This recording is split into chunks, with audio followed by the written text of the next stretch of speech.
hosts, His Excellency President Dr. William Ruto, the President of the Republic of Kenya and Commander-in-Chief of the Kenya Defense Forces, and Her Excellency, the First Lady, Madam Rachel Ruto, our distinguished guests, Their Majesties, King Charles III and Queen Camilla, Your Excellency, the Right Honorable James Cleverly, Secretary of State for Foreign, Commonwealth and Development Affairs, Honorable Speakers of both Houses of the National Assembly, the Honorable Chief Justice, Madam Martha Koome, Excellencies, distinguished guests, ladies and gentlemen, it is indeed an honor and great privilege to welcome Their Majesties King Charles III and Queen Camilla to our country, and for Their Excellencies the President and the First Lady to host Your Majesties for this state dinner. His Majesty the King is no stranger to this country, having previously visited Kenya in 1971, 1978, and in 1987. However, this is the first time that His Majesty is making the first visit to Kenya as King, and His Majesty's first visit as a monarch to a Commonwealth country. Indeed, the choice of Kenya as Your Majesty's first Commonwealth country to visit since Your Majesty's accession to the royal throne is both significant and historic. This visit also comes on the back of His Majesty the King and Her Majesty Queen Camilla hosting over 400 members of the Kenya United Kingdom community at Buckingham Palace last Tuesday. All these dovetail appropriately with the warm, cordial, and historical ties between Kenya and the United Kingdom and Your Majesty's people-centered approach to issues. It is now my pleasure and privilege to welcome our host, His Excellency President Dr. William Ruto, and President of the Republic of Kenya and Commander-in-Chief of the Kenya Defense Forces. Karibu sana, Your Excellency.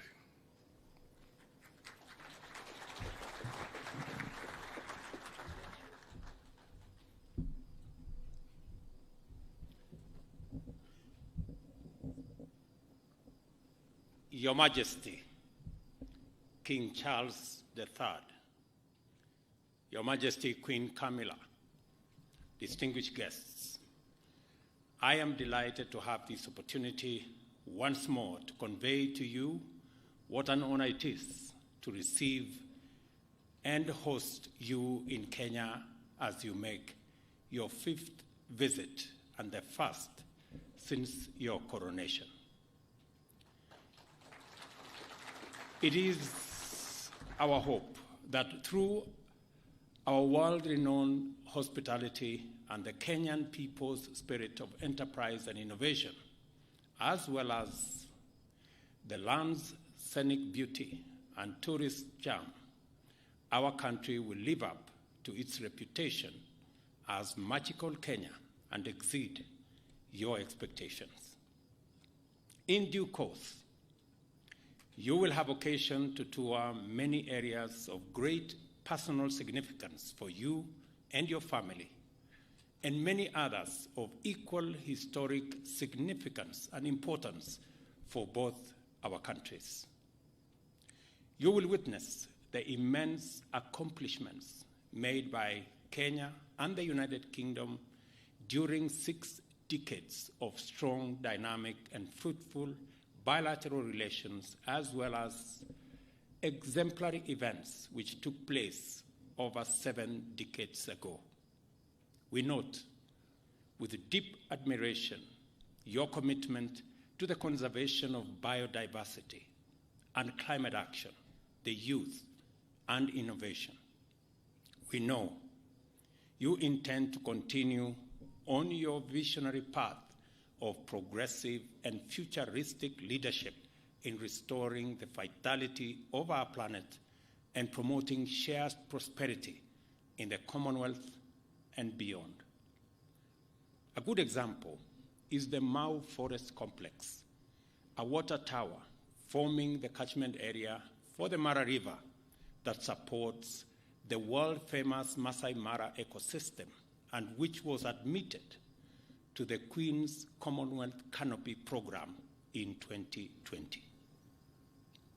We also note with appreciation your expression of willingness to acknowledge the painful aspects of our shared history, your exemplary courage and readiness to shed light on uncomfortable truths that reside in the darker regions of our shared experience are also very commendable.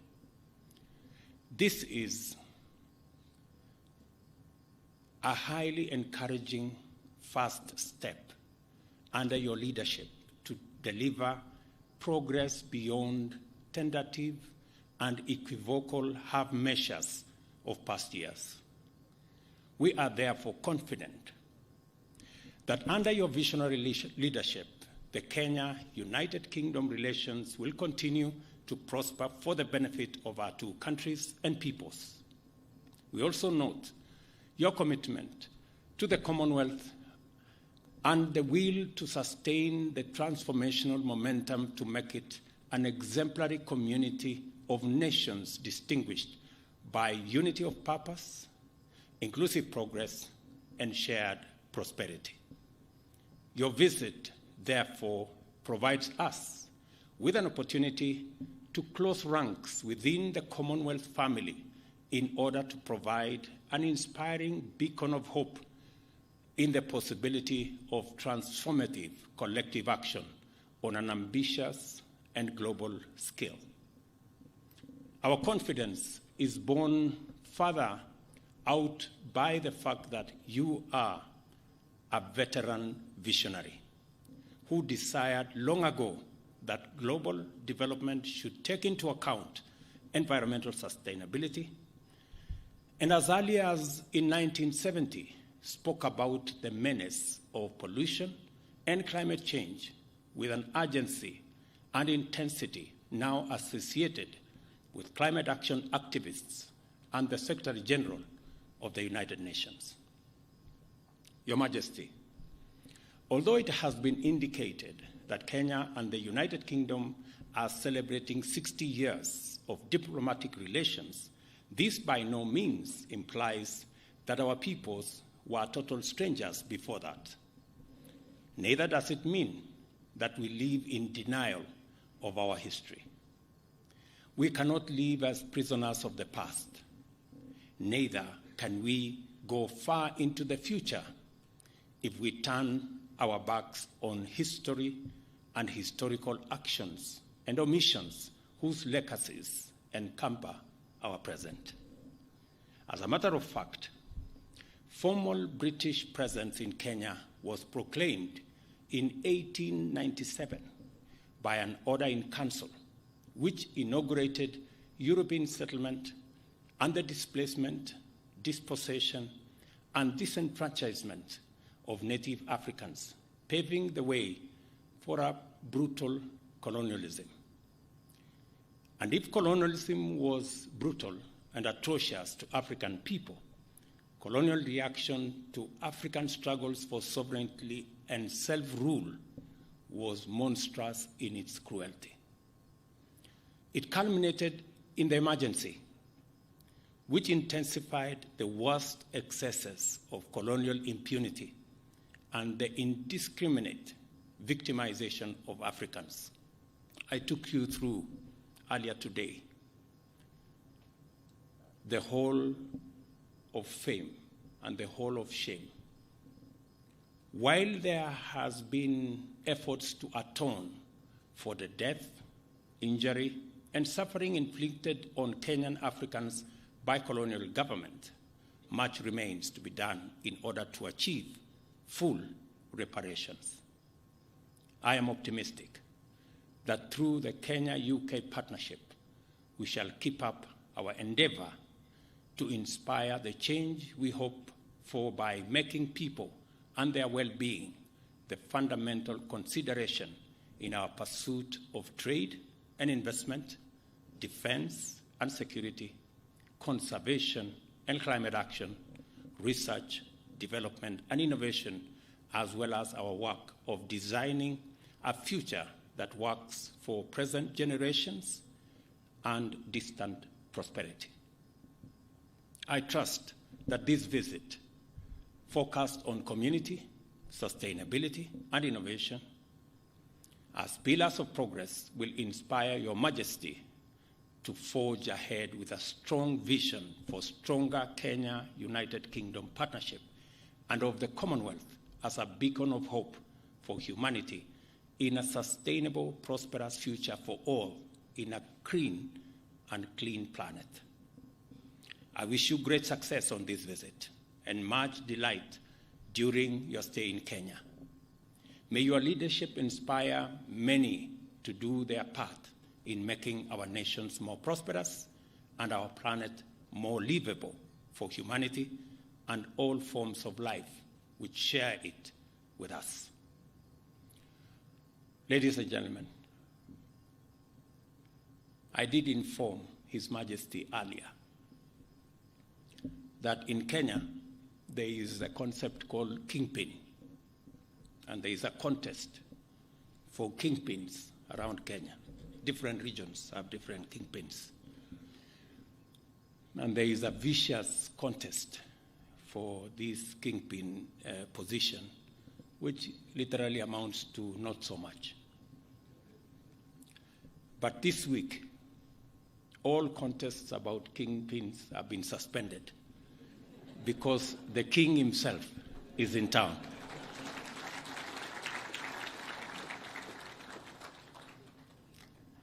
Let us drink to the long life and good health of His Majesty King Charles III and Her Majesty Queen Camilla, and to the enduring bonds of friendship and partnership for the shared prosperity of the people of our two great nations.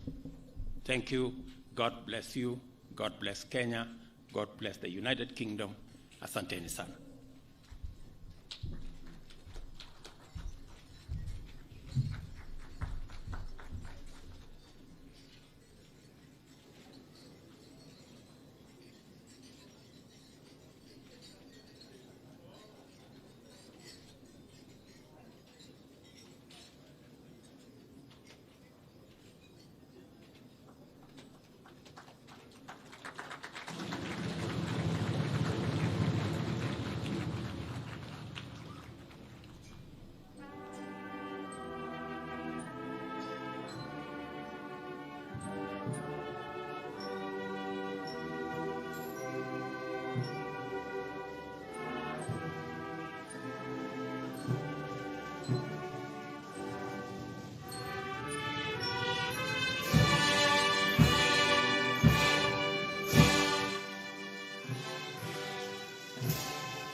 Ladies and gentlemen, let me take this opportunity now to request our guest, Your Majesty, welcome to make your statement. And we can take our seats. Thank you.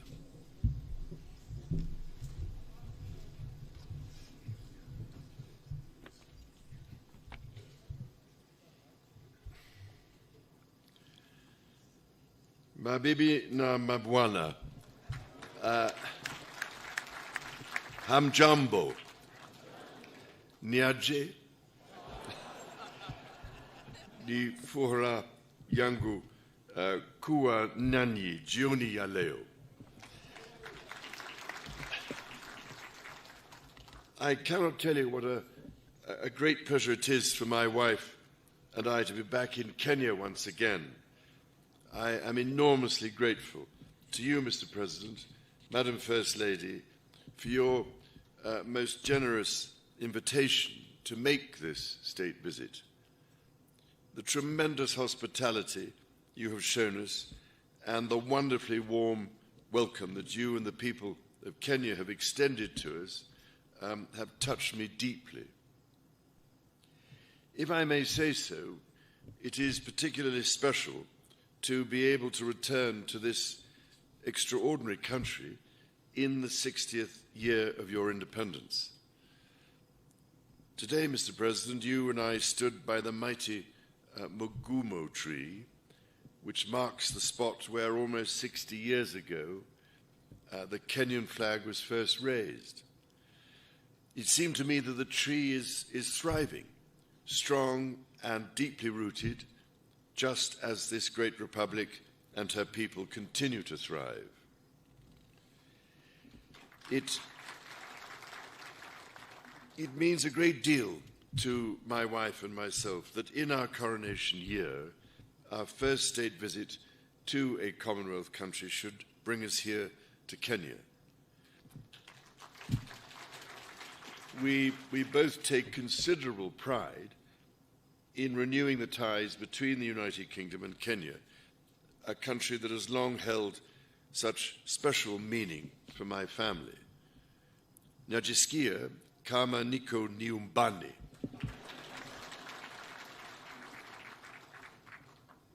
Now, it is well known, I think, that my dear mother, the late Queen, had a particular affection for Kenya and the Kenyan people. She arrived here in 1952, a princess, but left as Queen. It is extremely moving to read her diary from that visit, in which she wrote that she did not want to miss a moment of Kenya's extraordinary landscapes. I really cannot thank you enough for the support Kenya gave her through that difficult time. 10 years later, my father, the late Duke of Edinburgh, attended the celebrations of Kenya's independence. To mark the occasion, Her late Majesty wrote to President Jomo Kenyatta to convey her sincere hope that with God's guidance, Kenya would prosper and that her people would have peace and contentment in full measure. Nearly 50 years later, it was here, in sight of Mount Kenya, that my son, the Prince of Wales, proposed to his wife, now my beloved daughter-in-law. For my part, I recall, as if it were yesterday, my first visit to Kenya in 1971 with my sister, the Princess Royal. I was, it is fair to say, somewhat younger then, and I can well remember the meeting I had with President Jomo Kenyatta, a towering statesman who inspired such great admiration, affection, and respect. On subsequent visits here, I was most fortunate to be able to spend some time with Kenyan conservationists, from whose profound knowledge of their environment I learned so much. Among them was the late great environmentalist and Nobel Prize winner, Wangari Maathai, someone whom I greatly admired and loved. And I'm very much looking forward to spending a little time with her daughter this week and to planting a tree in her mother's memory.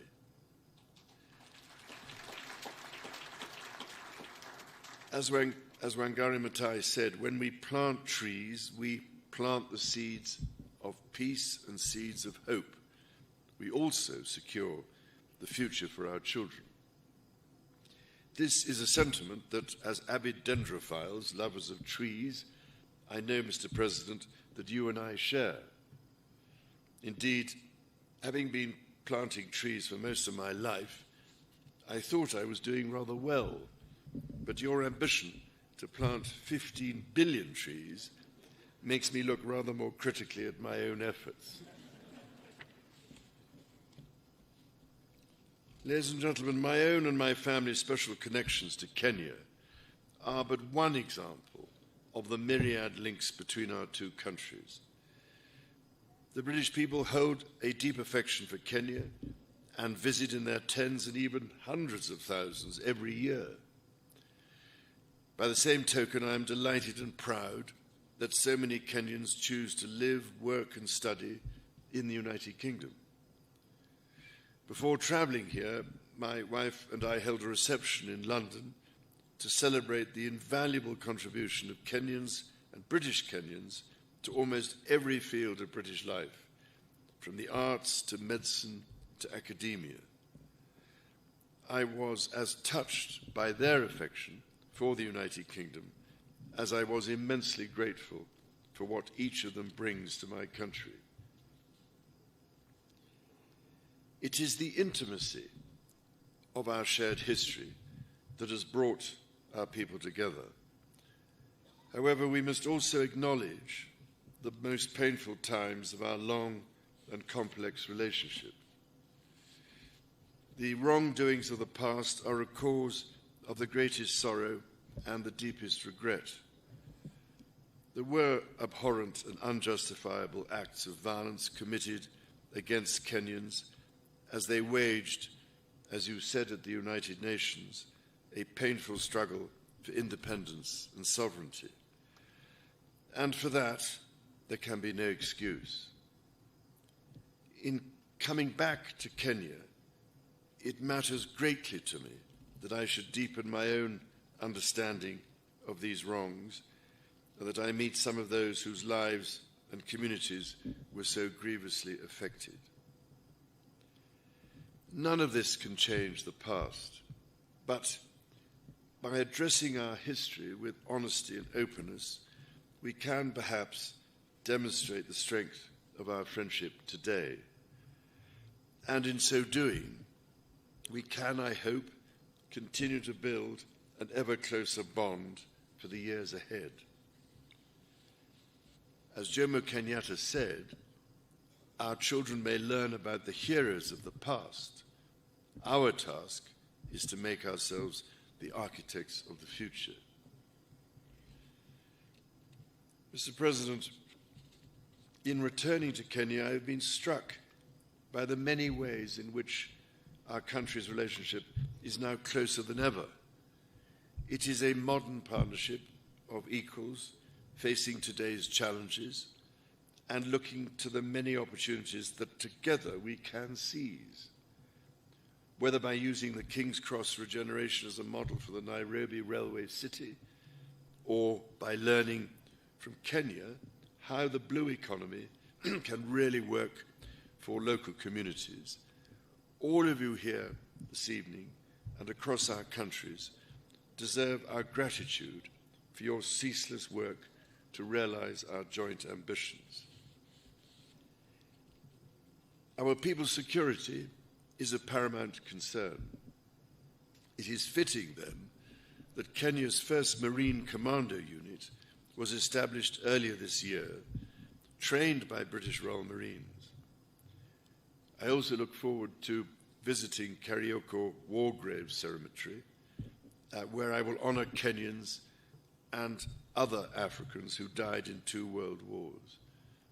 We must ensure all are granted the remembrance befitting their service. Kenya's efforts to address the existential challenges of climate change and biodiversity loss are remarkable. From generating over 90% of your electricity from renewable sources to ambitious reforestation and restoration programs, to hosting the first Africa Climate Summit here in Nairobi last month, Kenya is offering extraordinary leadership. The Nairobi Declaration brings together different peoples whose cooperation will be essential to solve some of the serious environmental and ecological challenges not only facing us in the future, but facing us here and now. And it is, if I may say so, absolutely vital that your and Africa's voice continues to be heard, including at COP28 and beyond. Because, Mr. President, there is much we could all learn from Kenya's example. so that the natural world we treasure, and which ultimately is our only sustainer, can be preserved and above all greatly enhanced and restored for the benefit of our grandchildren and the generations that follow them. Those next generations are themselves taking remarkable strides to secure their own future. I've long believed in the extraordinary potential of our young people and left my meeting with young Kenyan entrepreneurs today inspired by their accomplishments. It gives me great pride, therefore, that the Prince's Trust, which I established very nearly 50 years ago to support young people, is now operating in Kenya, and that in 2021, Ekalali Susan from Turkana County became the first Kenyan winner of the Trust's Global Award for her entrepreneurial efforts to help lift her family out of poverty. Mr. President, ladies and gentlemen, my mother, Her late Majesty, cared deeply that Kenya chose to be a member of the Commonwealth and was always grateful that Kenya has played an essential role in this family of nations to which she devoted so much of her life. On this, my first state visit to a Commonwealth country, I wish to reaffirm my own pledge to support the Commonwealth's bold vision for action and the values upon which it rests. That 1/3 of the world's population, united by peace, justice, tolerance, and mutual respect, should commit to protecting our environment and the most vulnerable in our societies. To this endeavor, Kenya makes a profound difference. It is here in Nairobi, for instance, that Kenya hosts the only United Nations headquarters in the Commonwealth, indeed in Africa and the Southern Hemisphere.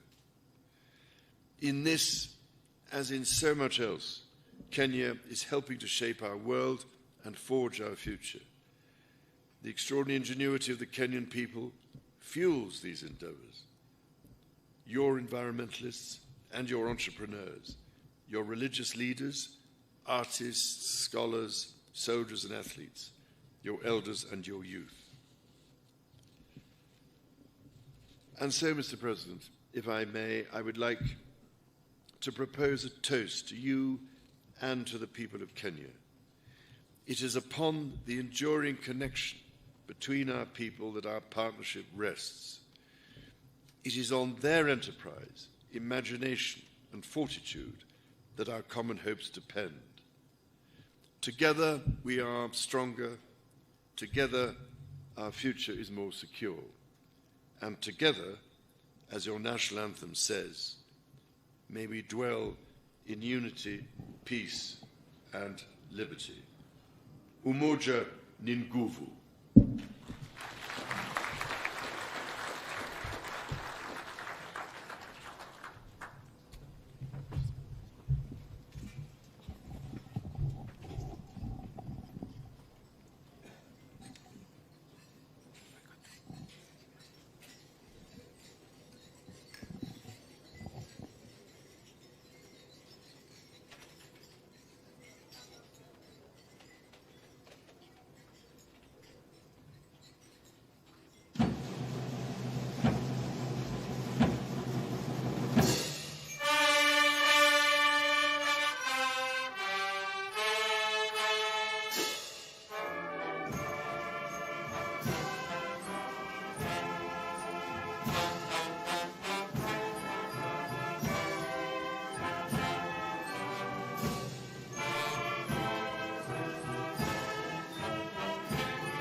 We may now take our seats, and we must commend His Majesty the King for one day's lesson. Your Kiswahili is impeccable. Dinner will now be served, and as you put your